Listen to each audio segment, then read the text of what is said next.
Hola, ¿qué tal, señores? Soy José Alfredo Espinal y este es su espacio A Fondo. A Fondo es la entrevista especial de su plataforma Caribbean Digital TV desde Santiago de los Caballeros para todo el país, todo el mundo. Qué bueno que están con nosotros una vez más. Y en esta ocasión vamos a hablar con un colega periodista, un veterano del periodismo dominicano que tiene sus raíces en Santiago. También se ha diversificado porque el hombre es escritor, el hombre es abogado, es un hombre de mucha experiencia y sobre todo un hombre que tiene un gran respeto en la ciudad de Santiago y el país. Ramón Lora. Buenos días, José Alfredo, caramba. Muchas gracias por la invitación aquí para compartir este momentito contigo y con los televidentes. ¿Se dio el plan, Ramón? Sí. ¿Por qué tú me estabas huyendo? No. Nunca. Lo que pasa es que hay múltiples compromisos que a veces realmente uno no puede. Pero definitivamente aquí estamos. Qué gusto hablar contigo, Ramón. Es un placer igual para mí. Me enorgullece yo como una nueva generación, no tan nueva ya, pero y tú un veterano, estar compartiendo contigo este conversatorio. Sí, muchas gracias, José Alfredo. Ramón Lora, el nombre completo, el de pila, ¿cómo es? Ramón Nicomedes Lora Rodríguez. Ramón Nicomedes Lora Rodríguez. Ese es mi nombre, mis nombres y mis apellidos. ¿Y te dicen entonces? Ramón Lora. Ramón Lora. Ese es el nombre artístico. Artístico diríamos, ¿verdad? Ramón Lora, sí. Pero es un nombre artístico que viene del propio nombre, porque claro, hay nombres artísticos que vienen de otros. Sí, lo que pasa es que mi papá le ponía Ramón a casi todos sus hijos. Ok. Pasó como en mi casa también. Ah, todos somos José. Exactamente. Ramón, estamos hablando de un hombre que tiene ¿cuántos años en el ejercicio periodístico? Bueno, yo me inicié en el año de 1974 en un noticiario que se llamaba Cibao Informativo, que dirigía Adriano de la Rosa por la emisora Radio Cibao, el cual tenía 3 emisiones, una de 7 a 8, de 12 a 1 de la tarde y de 6 a 7 de la noche. Eso fue en el año de 1974, estamos hablando de 26, 50 años más o menos. 50 años. Y yo comencé bastante joven. Tú lo dices así, más o menos. Más o menos 50 años. Decía Gardel que 20 no son nada, pero 50. Sí, son buenos. ¿Podrías, no sé, hablarnos un poquito de esos 50 años, en resumen, cómo han sido? O sea, ya sabemos que iniciaste en ese programa que me dijiste, pero ese periplo suyo. Bueno, fíjate, como te dije, me inicié en Ciudad Informativo, que era que se llamaba el noticiario. ¿En qué emisora ahí escuchó? Eso es Ondas del Radio Cibao. Radio Cibao. Que estaba en la Benito Monción, en los altos donde estaba el PRD, ahí en la calle del Sol, aquí en Santiago. Ok. De ahí entonces pasé a la emisora Ondas del Yaque, donde había un noticiario, se llamaba Informativo 930. Okay. Entonces, de Informativo 930, a los 2 años, conocí a un periodista, a un brillante periodista llamado René Fernández Almonte, que murió en el año de 1999. Y entonces, él era el director de Mundo Noticias, que se transmitía por Radio Libertad. Entonces hablé con él con el interés de que me diera empleo en Mundo Noticias. Entonces él me gestionó y me llevó a Mundo Noticias, Radio Libertad, que estaba en los altos donde está La Sirena hoy día, en la calle del Sol. Okay. Ahí estaba Mundo Noticias. Después, en el año 1980, conozco a Carlos Manuel Estrella, que era locutor de noticias en Mundo Noticias, donde yo era redactor.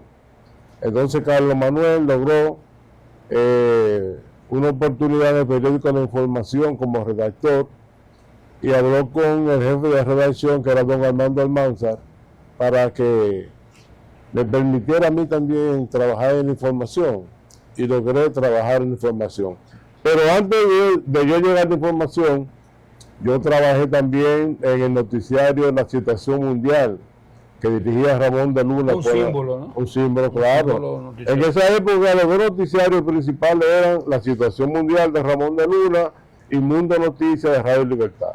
Eran dos bastiones para ese momento, sobre todo porque eran los 12 años, eran dos noticiarios combativos. Y que había que tener coraje también, bueno, para claro, trabajar en ese tipo de periodismo en esa época. Había persecución, había vigilancia, había de todo.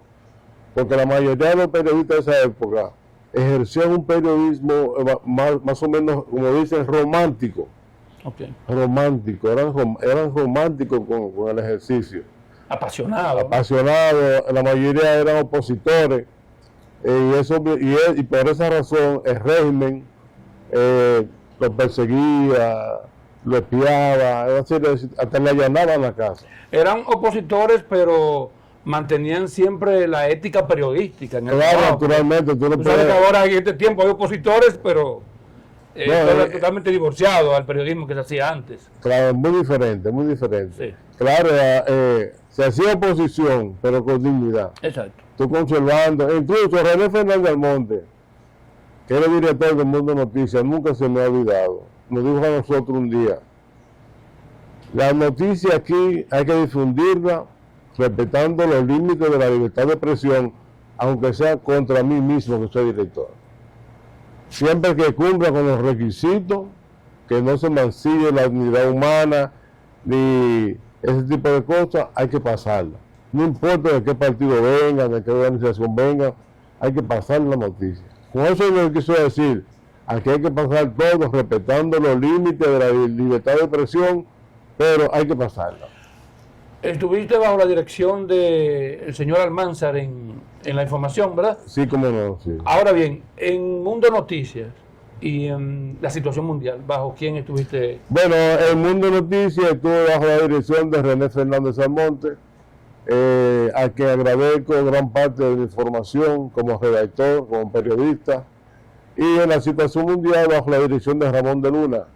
Otro símbolo del Otro símbolo. Premio Nacional. Exactamente. Y entonces, como te dije, en Ciudad Informativo, bajo la dirección de Adriano de la Rosa. Ok. Y bueno, veteranos todos. Y en los periódicos, como tú sabes, ya en el año... yo entré en información en el año de 1981, cuando se cambió del sistema de plomo a OCSE. El periódico contrató a un grupo de periodistas jóvenes de la época, entre ellos Osiris García, Anselmo Silverio, estaba Carlos Ramírez Báez, Alejandro García Ramírez, Domingo Santilé, que era el editor deportivo, estaba Epifanio, Claudio Concepción, estaba con ese grupo. Era un equipazo. Un equipo. Entonces, con ese equipo se cambió el sistema de impresión de plomo a OCSE. Eso fue en febrero del año 1982. Entonces después, en el año 86, para ese cambio se designó como jefe de redacción a Pablo Jerez, que fue traído de Santo Domingo para esos fines. Después, en el año 84, nombraron a Miguel Franjul como director de información. Ya yo no estaba en información, yo estaba como jefe de redacción de Canal 7, pero me contrataron como su jefe para la información.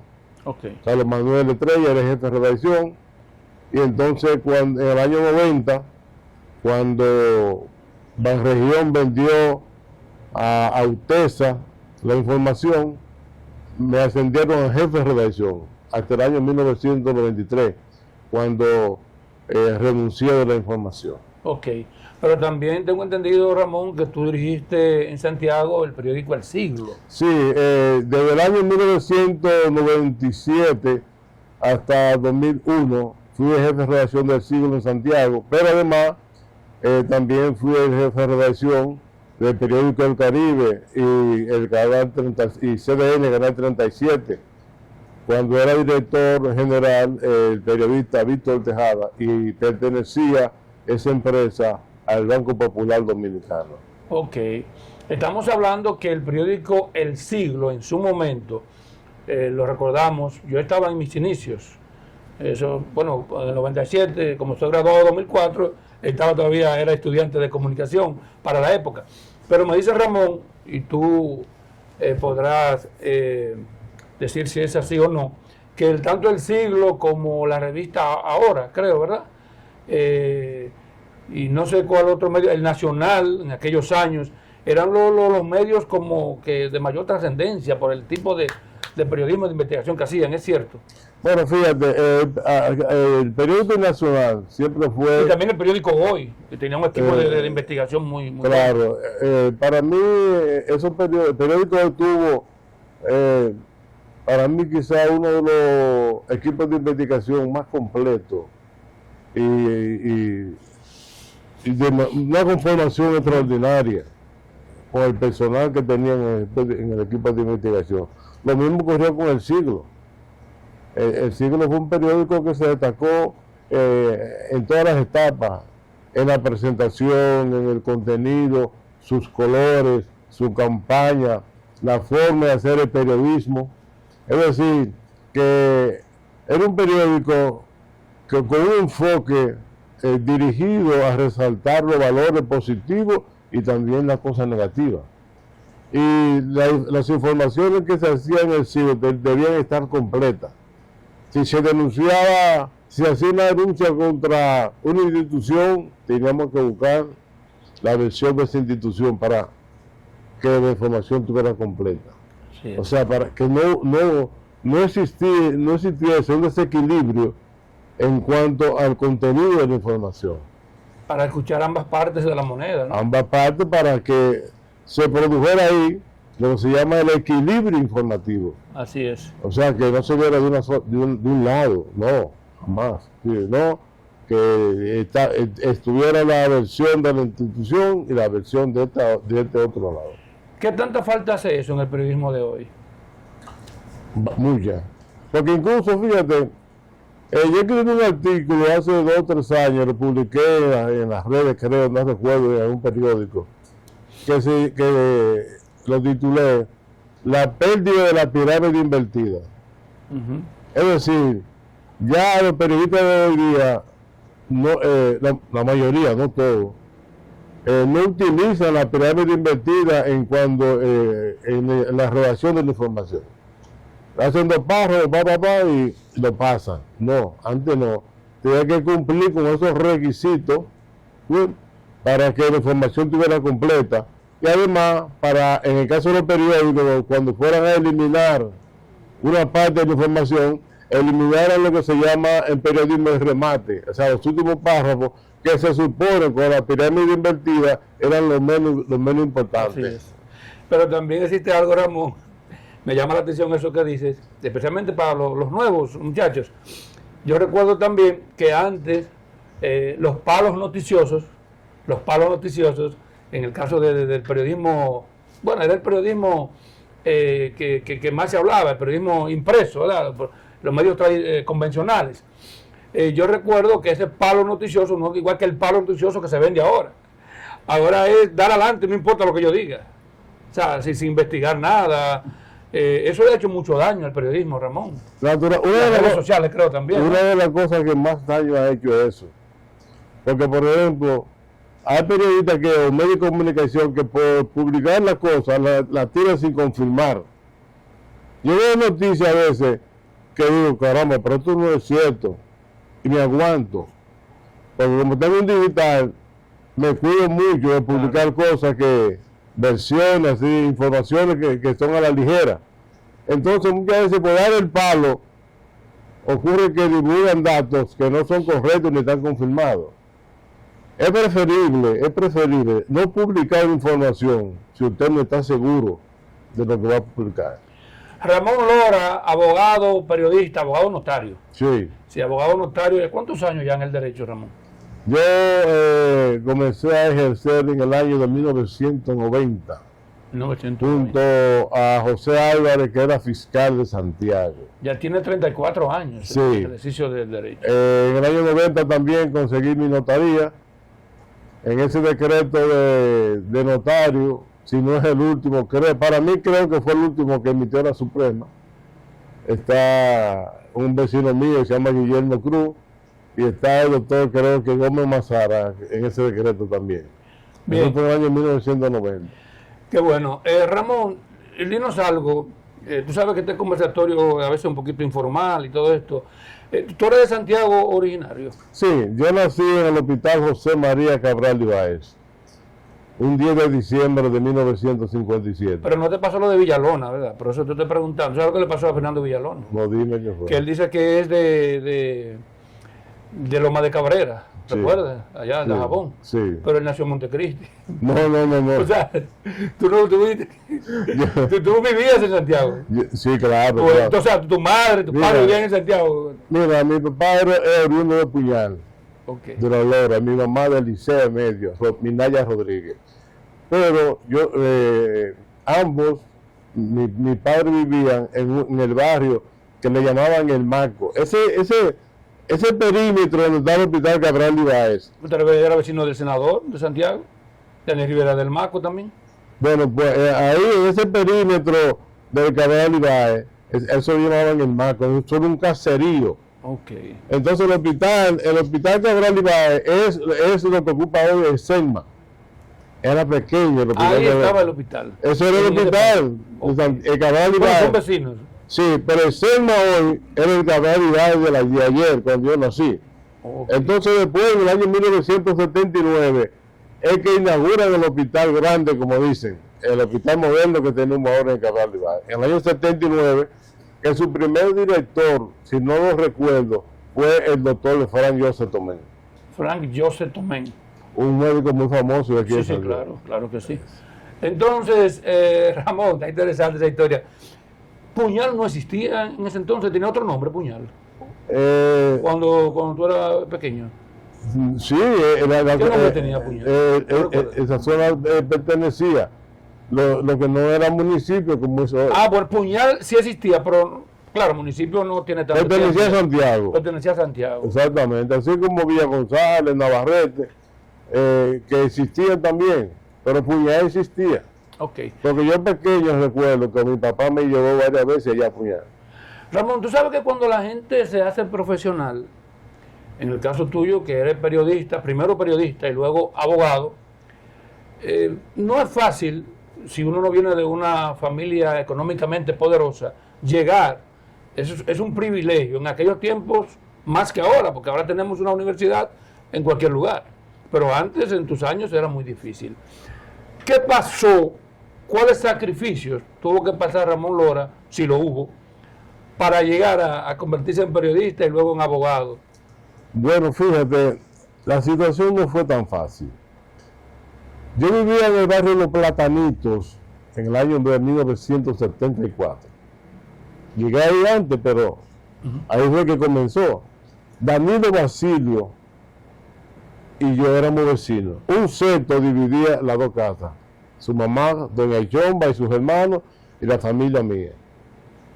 Él siempre me veía a mí afanando con una grabadora grande que me habían regalado. Y yo siempre estaba leyendo noticias, escribiendo, andaba con un diccionario en los bolsillos, oyendo noticias. Me gustaba, siempre me gustaba. Estaba la sangre ahí. Ya Danilo Basilio, que estudiaba arquitectura, ingeniería en la Ucamaima, me dijo un día, Basilio era locutor de Informativo 930, donde yo me inicié, y me dijo, te voy a llevar allá. Entonces me llevó donde Adriano de la Rosa, que era director, y con muchas dificultades porque había muchas limitaciones. Ahora es más fácil. Había muchas limitaciones, y Adriano me puso a transcribir titulares internacionales de un periódico a máquina, porque no existía la computadora. Y ahí me fui involucrando. Familiarizando. Cuando yo llegué ahí, en el año 1974, los periodistas eran Narciso Pérez, Alejandro García Ramírez, Hipólito Adame, que creo que vive en Estados Unidos, Minerva López, que falleció hace algún tiempo, estaba Carlos Ramírez Báez, Ya también fallecido, penosamente. sí, lamentablemente, y el Payá de Chávez. Ese era el equipo que conformaba el noticiario Cibao Informativo. Entonces, para ingresar al sindicato de periodistas, al SNPP, Sindicato Nacional de Periodistas Profesionales, que era lo que existía para la época. Eso fue mucha lucha. René tuvo que ir varias veces a varias reuniones para que me aceptaran. Y de ahí en adelante, después que pasé a Onda del Yaque, las cosas se me hicieron más fáciles. Pero no era tan fácil ingresar al periodismo en aquella época, porque primero no existía la universidad, la carrera de comunicación social, no existía. Eso fue que la carrera de UTESA fue creada como en el año de 1981, y ahí ingresamos un grupo de periodistas a estudiar comunicación social. Recuerdo ese grupo que era Valdebenzo Hernández, Narciso Pérez, Luigi Sánchez, Federico Reynoso, un señor apellido Vázquez de Puerto Plata, Guillermo Saleta, Roberto Brito. Ese más o menos, había más, no los recuerdo, pero ese era el grupo que ingresamos a estudiar comunicación social en UTESA. ¿Fuiste limpiabotas, vendedor, comerciante o algo por el estilo, antes de ser periodista? Claro. ¿Qué fue? Primero fue limpiabotas, limpiaba zapatos ahí frente al cuerpo de bomberos de Santiago. Mi mamá tiene un negocio ahí, mi mamá fue viuda en el año 1971, quedó viuda, tenía un negocio ahí frente al cuerpo de bomberos, una paletera, vendía velones, vendía ese tipo de cosas. Ahí yo limpiaba zapatos, lavaba carros. Después ingresé a estudiar, a trabajar obras públicas, mecánicas. Obras públicas, los talleres y la oficina administrativa estaban donde está Amante de la Luz. Ahí estaban obras públicas. Amante de la Luz no existía. Amante de la Luz estaba frente al Parque Duarte. O sea, existía pero en otro lugar. Sí, en el 16 de agosto con España, frente al Parque Duarte. Okay. Pero ahí donde está actualmente Amante de la Luz, en España con 27, estaban obras públicas municipales. La que está hoy en la zona de, creo que Camboya, por ahí. Sí. Entonces ahí, a los 16 años, es cuando Danilo Basilio me dice, vamos para Radio Cibao que te voy a ayudar. Entonces ahí saqué mi cédula y comencé a hacer bilingüe ahí, y ya te expliqué la historia anterior. ¿Tu sueño era ser periodista o ser abogado o tenía otros sueños, pero no se dieron y dijiste, bueno, vamos a coger eso? No, siempre yo soñaba con ser periodista. Qué bueno. Me gustaba escribir, sí, se me dio el plan. Me gustaba escribir, me gustaba hablar por el micrófono, ese tipo de cosas. Por esa razón es que Danilo Basilio, cuando me ve a mí con esas inquietudes, por eso es que él me lleva. Porque si yo no hubiese manifestado en ninguna de esas inquietudes, quizás nunca me lleva. Pero él me veía afanando con eso. Entonces por eso me llevó a Radio Cibao. Ramón, siempre en los oficios, ¿no?, donde uno se desempeña, hay satisfacciones, pero también hay decepciones. ¿Es posible que tú puedas enumerarme algunas, si es posible? Eso ya dependerá de usted si quiere hablar de ese tema. Algunas satisfacciones y algunas decepciones en el ejercicio de 50 años. Bueno, la satisfacción primero. Llegar a dirigir varios medios de comunicación, estando bastante joven, llegué a dirigir, por ejemplo, a ser jefe de redacción de varios medios, como te dije, del Siglo, de la Información, de Caribe, CDN, y de noticiarios de radio. Okay. Porque yo no te mencioné todos los noticiarios de radio en los que yo fui redactor. Por ejemplo, aparte de lo que te mencioné, trabajé en Noti Ágil, que se transmitía por Radio Acción, radar informativo por Radio Ritmo, Grandes Noticias por Onda del Yaque y otros que no recuerdo. Pero hablando de las satisfacciones, esas son de las satisfacciones que tengo. Que bastante joven llegué a dirigir esos medios, pero además el hecho de ejercer un periodismo para mí muy serio y honesto, respetuoso. O sea, el periodismo que yo ejercí y que tuvieron que ejercer la gente que trabajaba conmigo fue siempre con responsabilidad social. O sea, cumpliendo lo que era realmente el periodismo, no algo, no un periodismo por encargo, no un periodismo pasajero, no, sino un periodismo que realmente cumpliera con una responsabilidad social en beneficio de la sociedad dominicana. Y eso es una satisfacción grande para mí. Y además, después de tantos años en el periodismo, no tener nadie que me enseñarle aquí. Creo que hasta ahora, hasta este día, la familia mía, mis hijos, que son 3, deben estar orgullosos, mi esposa, mi familia, mis hermanos, mi mamá, de la forma como yo trabajé el periodismo. Nunca he sido cuestionado por nadie aquí, por mi estilo como yo trabajé el periodismo. Esa es una satisfacción también bastante grande que yo tengo. Y sobre las decepciones, tú sabes que se producen siempre situaciones en los medios donde uno trabaja. Tú te decepcionas con empleados, con ejecutivos, con dueños de empresas, pero no mencionar los nombres, pero que al final son decepciones.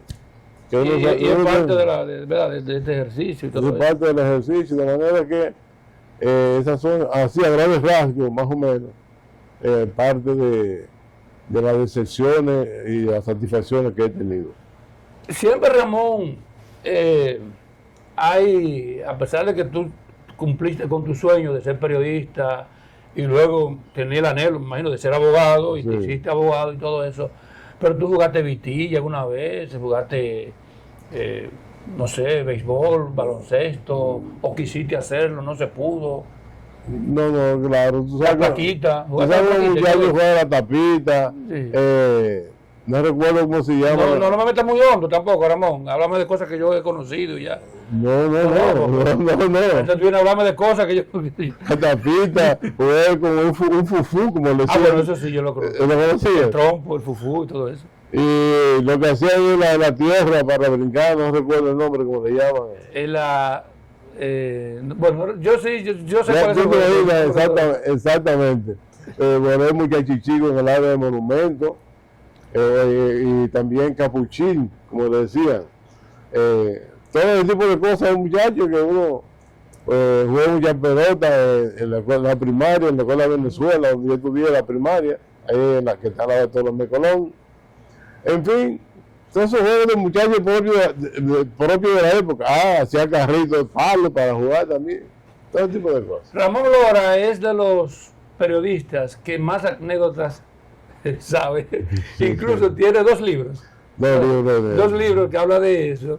Que son esas cosas que pasan tras bastidores muchas veces, que no trascienden, y Ramón Lora ha querido que la gente conozca esos casos. Yo he disfrutado mucho de esos libros, de esas anécdotas y todo eso. Cuéntame una de esas, Ramón, pero de esas que más te han gustado y que a la gente le interesaría saber. No sé si había unos camarones por ahí, un periodista pensaba que eran camarones y no eran. Cuéntanos eso. A ver.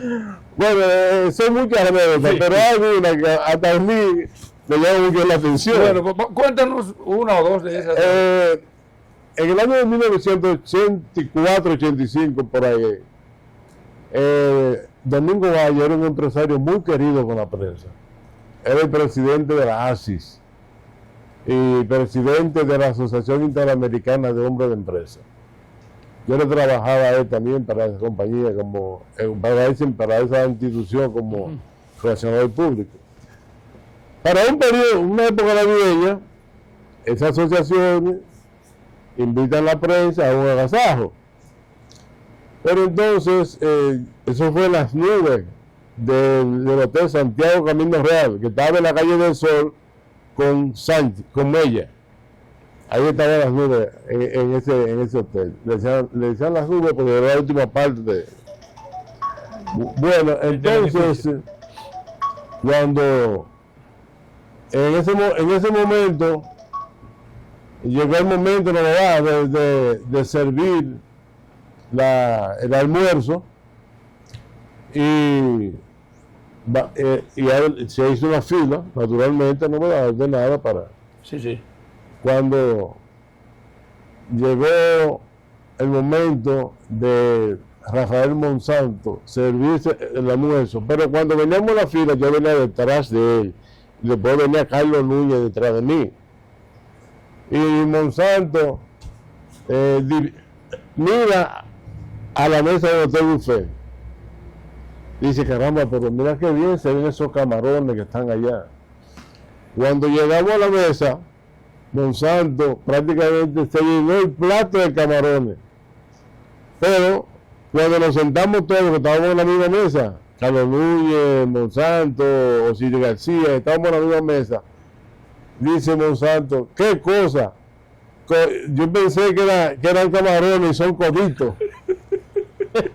Entonces volvió a la mesa, con otro plato y se sirvió. Entonces, de otras cosas, pechuga, la crema, ensalada, ese tipo de cosas. O sea, él prefirió coger todo eso pensando que eran camarones. Exactamente, eran coditos. Y otra anécdota importante es la de Claudio Concepción, me gustó bastante. Ajá. Claudio Concepción, eso fue en el año 1981, en el periódico La Información, en su vieja etapa, de la Máximo Gómez. Él era el editor de la fotografía. Era periodista, pero también lo compartía como editor de fotografía. Don Armando Almanzar cerraba la edición a las 11 de la mañana, porque el periódico era meridiano. Sí. Entonces, en ese momento, Claudio tiene problemas con la edición de la foto, y ya son casi las 11, pero le han enviado varios mensajes con el mensajero interno, diciéndole a Claudio que mandara la fotografía, que la edición estaba parada por él. Y Claudio le mandaba a decir, don Armando, aguántese. En una, don Armando era un periodista muy rabioso, tenía un temperamento agresivo. La redacción de La Información Vieja estaba en la segunda planta, en la Máximo Gómez. Entonces don Armando sale al patio, la oficina de él estaba en la primera, sale al patio de La Información y comienza a vociferar, Claudio. Claudio sale al balcón de la redacción. Y desde abajo, don Armando Almanzar le dice a Claudio, oye, muchacho, y la fotografía que la estaba esperando hace rato, ¿por qué tú no la envías? Dice, es más, don Armando. Claudio también un poco molesto. Es más, don Armando, yo no quiero que usted me liquide porque usted me tiene cansado. Y le responde don Armando de abajo, también en un tono agresivo, sí, te vamos a liquidar, maldito, pero con un sable. Eso me ayuda a esos extremos en ese momento. Sí, eso. La presión también, no es fácil. Carlos Manuel Estrella también, que un lunes por la mañana duró como media hora buscando el filo, el líder de la noticia, no lo encontraba. Sí. Y don Armando le mandó a decir, dile a Carlos Manuel, por el mensajero interno, dile a Carlos Manuel Estrella que sea un capítulo de la Biblia que está haciendo. Esa está buena. Sí, así sucesivamente. Pero no te he dicho que... Oye, imagino, tú tienes muchísimos ahí, pero... Te vas a hacer la última. Sí. Hay un periodista que vive en Nueva York, voy a recibir el nombre, porque... No me vi el nombre, estoy interesado, tú te dices el nombre de todos aquí. ¿Cómo se llama? Bueno, Carlos Núñez. Estaba aquí recientemente. Estaba aquí recientemente. Un domingo, cuando caseaban la noticia, esos domingos que son escasos las noticias. Sí, son muy difíciles. Son muy difíciles. Dice Pablo Herrera, el jefe de redacción de La Información, bueno, vamos a producir una información cada uno de laboratorio para poder hacer el periódico, que sean ciertas noticias, pero que sean de laboratorio, porque no aguantamos, ya son las 5 de la tarde, las 4:30. El periódico era matutino ya. Y bueno, fuimos todos a la redacción a producir la noticia. Que aparece Carlos Núñez con su noticia, con 3 párrafos, y se lo pasa. Dice Pablo Jerez, Carlos Núñez, pero ¿por qué tú me hinchaste el perro en esta noticia? Dice Carlos Núñez, oye, qué barbaridad, que echar un perro, dice. O sea, Carlos Núñez no interpretó bien el término. Sí. Hinchar el perro en periodismo es ampliar la información. Sí, poner un poquito más amplio. Sí, un poquito más amplio. Eso para los televidentes, ¿no verdad? Claro, esos son términos ya. Son términos ya para todos. Bueno, señores, ha sido un placer conversar con un periodista que la verdad desde que le conocí hace un tiempito ya, me ha tenido, digo yo me he creído eso, cierto cariño. Sí, no, Cierto cariño. eso lo puede afirmar que es así. Me ha aconsejado mucho en estos menesteres, en el periodismo, en los gremios, la vida gremial, porque es un gremialista también de mucho nivel. Fuiste vicepresidente del colegio. Yo fui el primer vicepresidente aquí del colegio, fui vicepresidente nacional en el de 2015-2017. Y del IPPP, creo que también estuviste ahí, ¿o no? Del IPPP no. Ok. Pero fui, por ejemplo, quien organizó la comisión que formó todas las seccionales del colegio en el Cibao. Fui el presidente de esa comisión, que formamos la seccional de Puerto Plata, de La Vega, de Mao, de San Francisco de Macorís. Esa comisión que se encargó de formar esas seccionales, la presidí yo. Ramón Lora. Ramón Lora. Qué gusto, Ramón. Un placer, José Alfredo. Gracias a ustedes, gracias a Ramón, gracias a todos los que nos siguen. Son más de 20,000 suscriptores que están con nosotros y la verdad que agradecido de Papá Dios y de todos ustedes porque nos dan seguimiento. Este es el tipo de trabajo que hacemos para todos ustedes, conversando hoy con una gloria del deporte de la República Dominicana. Estamos aquí desde su espacio de la oficina ya en su otra carrera, en su otra pasión, que es el derecho. Señores, esto ha sido A Fondo. A Fondo, ustedes saben que es la entrevista especial de su plataforma Caribbean Digital TV. Hasta la próxima.